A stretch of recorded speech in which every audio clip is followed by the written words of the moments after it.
a group of people, and the generation is rapidly on display that is mentally distant from learning, emotionally indifferent to learning, and intellectually disengaged. That's the reality we have. Scattered across our boardrooms, our churches, our places of worship, and assemblies. Yeah. There is a chunk of people who, by the sound bites of social media, by the little bit of articles that they have on display, have deprived themselves or are already deprived of that immersive experience with books. And so, statistically, an average Nigerian, according to the World Culture Score Index of 2023, reveals that an average Nigerian will only spend 30 minutes in a week reading, as opposed to a Indian counterpart who averages 10.7 hours weekly. That means that it's troublesome.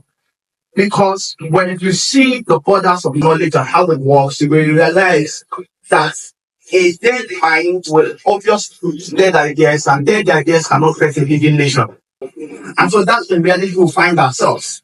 According to the National Library of Nigeria, over 40,000 books have been published in the last 7 years. So in the real sense of it, our authors are writing, I am writing, you are writing, our printers are printing, but we are not reading. And that reveals the shape of the environment we found ourselves. And so my session seeks to expand on the idea that regardless of the fact that there's a deficiency, what I seek to call the Offbeat dichotomy. Because what ought to be is no longer what is. And we're making to do with that dichotomy after all. So we are experiencing a social dilemma, a deprivation of a generation of an immersive experience with the world, this ageless, priceless privilege to interface with the wisdom of the ages. And so someone sees a book as a sedative rather than a blessing. Someone looks at the book as what he consults, probably when he wants to add color to his looks, as a piece of decorative material, a piece of aesthetics. And so when somebody feels less confident because he wants to see a superior, he hands a book on his hand as to balance his confidence. But books are not pieces of decorative material. They do not provide only aesthetic appeal and aesthetic value. Books offer us that privilege to live 9 lives and live multiple lives. It is in that case that we are not truly dead. Yeah. So what's the solution? In 2021, I began an expansive study on the theory of learning. And I met a man, Albert Burunda, that's it. And he reveals that the whole idea of learning is going to be more successful through emulation than instruction. And so in properly solution of culture shaping and culture shifting, there would be a need for a rise of strong models. In fact, in the cybersecurity space, it is revealed that organizations that have cybersecurity models will 70% be more compliant to standards.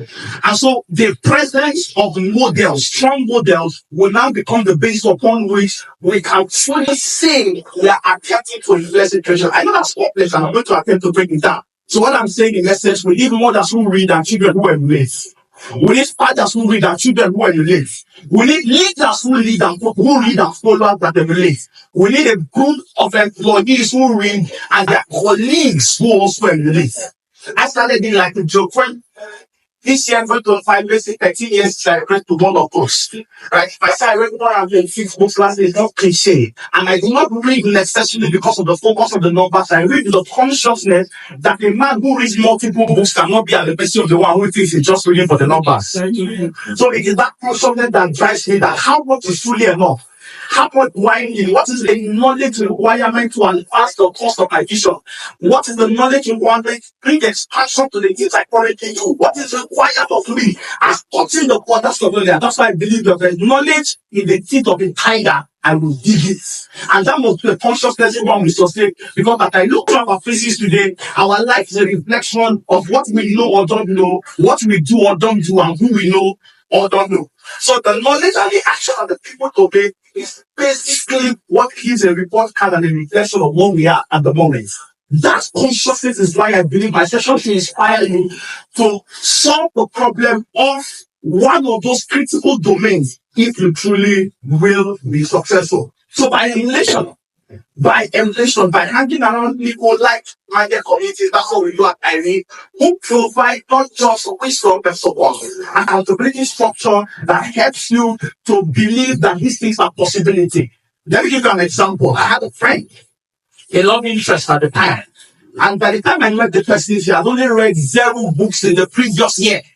By the time the year had ended, she had done 71 books. Because there was a reader who read and how simply admitted. In short, we must realize that it is only readers who truly live, and dead men don't read books. Thank you so much.